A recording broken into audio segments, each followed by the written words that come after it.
Assalamualaikum warahmatullahi wabarakatuh. Hai semua, jumpa lagi dengan Bu Ayu. Kali ini kita akan membahas materi meyakini kitab-kitab Allah dengan menjadi generasi pecinta Al-Quran yang toleran. Tujuan pembelajaran kali ini ialah yang pertama, menjelaskan pengertian iman kepada kitab-kitab Allah. Yang kedua, membaca dalil tentang iman kepada kitab-kitab Allah. Yang ketiga, menjelaskan kitab-kitab Allah. Yang keempat, menyebutkan perbedaan kitab dengan suhuf. Yang kelima, mendefinisikan tentang Al-Quran. Yang keenam, menyebutkan isi kandungan Al-Quran. Yang ketujuh, menjelaskan bagaimana cara menjadi generasi pecinta Al-Quran. Yang kedelapan, menjelaskan hubungan umat beriman dengan kitab terdahulu. Baiklah, kita masuk pada pembahasan pertama, yaitu pengertian iman kepada kitab-kitab Allah.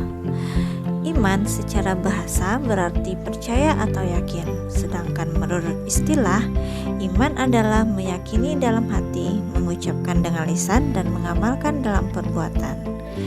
Jadi, iman kepada kitab adalah meyakini dalam hati, mengucapkan dengan lisan, dan mengamalkan dalam perbuatan bahwa Allah telah menurunkan kitab-kitabnya kepada Nabi dan Rasul untuk dijadikan pedoman hidup umat manusia.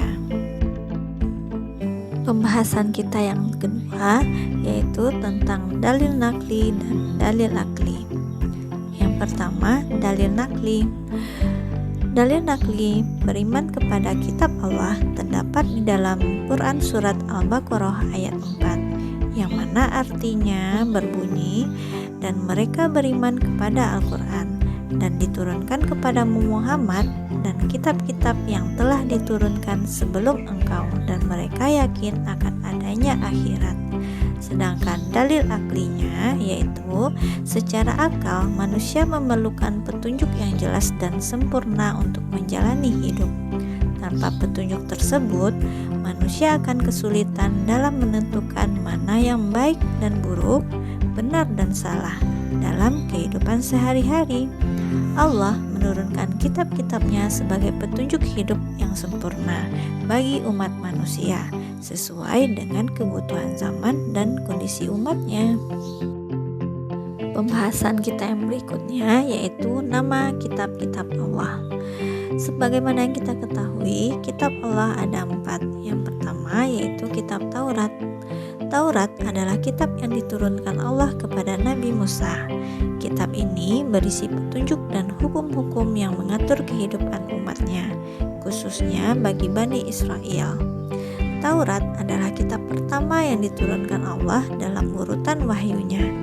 Isi dan tujuan dari kitab Taurat yaitu mengandung berbagai perintah Allah, larangan, dan hukum-hukum yang mengatur moralitas, ibadah, serta kehidupan sosial umat manusia. Taurat juga menekankan pentingnya keimanan kepada Allah dan ketaatan terhadapnya. Yang kedua yaitu kitab Zabur. Zabur adalah kitab yang diturunkan kepada Nabi Daud. Kitab ini berisi pujian, doa, dan nyanyian yang memuji kebesaran Allah serta mengajarkan tentang ketaatan dan penghambaan kepadanya. Zabur lebih dikenal sebagai kitab yang penuh dengan doa dan syair-syair pujian. Isi dari kitab Zabur yaitu mengandung nasihat dan ajaran mengenai ketundukan kepada Allah, keadilan, serta pentingnya berzikir dan memuji kebesaran Allah. Meskipun lebih dikenal dengan lirik dan syair, isi kitab Zabur mengandung pesan moral yang mendalam. Yang ketiga, kitab Injil. Injil adalah kitab yang diturunkan Allah kepada Nabi Isa. Injil berisi wahyu dan petunjuk hidup yang diberikan kepada umat Nabi Isa. Injil mengajarkan tentang penyembahan kepada Allah dan ajaran moralitas serta kasih sayang antar sesama. Isi dan tujuan dari kitab Injil yaitu berfokus pada ajaran-ajaran Nabi Isa yang mengajarkan kasih sayang, kedamaian, dan pentingnya mengikuti jalan Allah. Injil juga mengandung narasi tentang kehidupan dan mukjizat Nabi Isa serta pengajaran mengenai kedatangan seorang penerus. Yang terakhir yaitu Al-Quran. Al-Quran adalah kitab terakhir yang diturunkan oleh Allah kepada Nabi Muhammad SAW sebagai petunjuk hidup bagi umat manusia di seluruh dunia hingga hari kiamat datang. Al-Quran berisi wahyu yang mencangkup berbagai aspek kehidupan, mulai dari akidah, ibadah, hukum, hingga etika, sosial, dan moral. Isi dan tujuan dari kitab Al-Quran yaitu kitab yang lengkap dan sempurna, memberikan petunjuk hidup yang dapat diterima di semua zaman. Di dalamnya terdapat hukum-hukum perintah, larangan, serta kisah-kisah umat terdahulu dan menjadi pelajaran bagi umat Islam. Al-Quran juga menekankan pentingnya iman kepada Allah, penghambaan kepadanya, serta hidup dalam kedamaian dan keadilan. Pembahasan selanjutnya yaitu perbedaan kitab dengan suhuf. Kitab adalah wahyu Allah yang diturunkan dalam bentuk naskah atau buku yang lebih lengkap, terstruktur, dan menyeluruh. Kitab berisi hukum, petunjuk hidup, ajaran agama, aturan yang lebih mendetail dan terperinci. Ciri-ciri dari kitab yaitu kitab berisi wahyu yang lebih panjang dan mencakup banyak aspek kehidupan. Kitab diturunkan untuk menjadi pedoman hidup jangka panjang. Kitab yang termasuk dalam kategori ini adalah Al-Quran, Taurat, Injil, dan Zabur.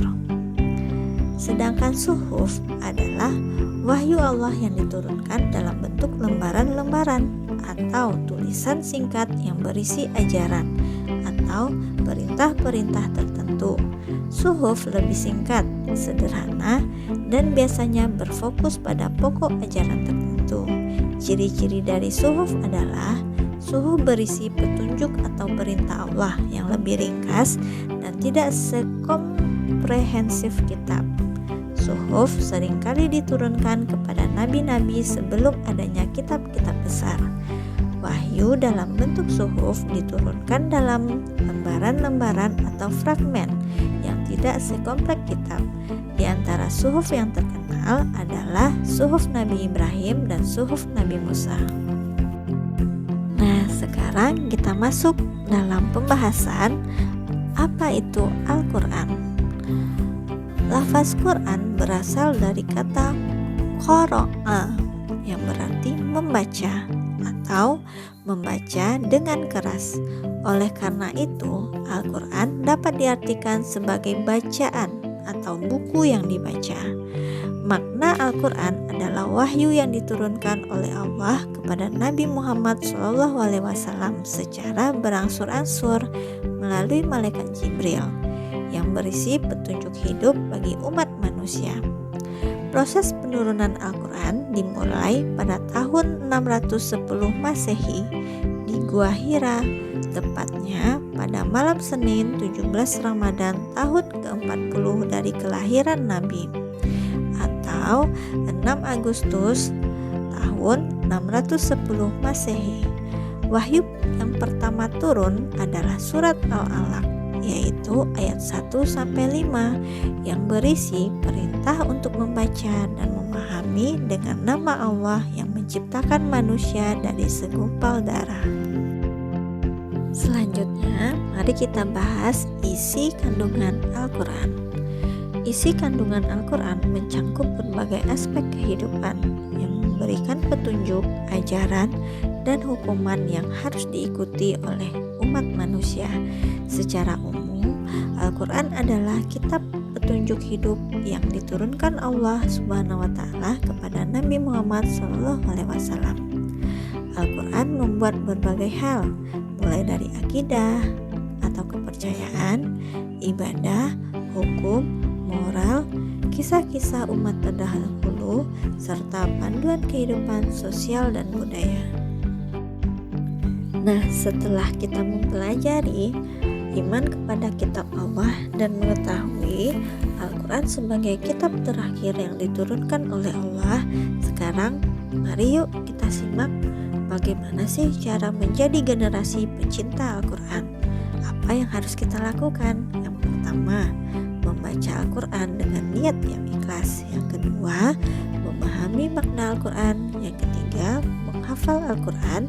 Yang keempat, mengamalkan ajaran Al-Quran. Yang kelima, menjadikan Al-Quran sebagai teman sehari-hari. Yang keenam, menumbuhkan rasa takut dan cinta kepada Allah. Yang ketujuh, membiasakan diri dengan majelis ilmu. Yang kedelapan, mengajak orang lain untuk mencintai Al-Quran. Yang kesembilan, berdoa kepada Allah agar diberi rasa cinta kepada Al-Quran. Nah, pembahasan kita selanjutnya yaitu mengenai hubungan umat yang beriman dengan kitab-kitab terdahulu. Hubungan umat Islam dengan kitab-kitab terdahulu adalah hubungan yang penuh penghormatan dan pengakuan. Umat Islam diwajibkan untuk beriman kepada kitab-kitab yang diturunkan sebelumnya, seperti Taurat, Injil, Zabur, dan kitab-kitab lainnya yang disampaikan melalui nabi-nabi Allah. Karena kitab-kitab tersebut merupakan wahyu yang berasal dari Allah Subhanahu wa Ta'ala. Meskipun demikian, Al-Quran sebagai wahyu terakhir datang untuk menyempurnakan ajaran-ajaran yang terdapat dalam kitab-kitab tersebut dan mengoreksi segala penyimpangan yang terjadi di masa lalu. Dengan demikian,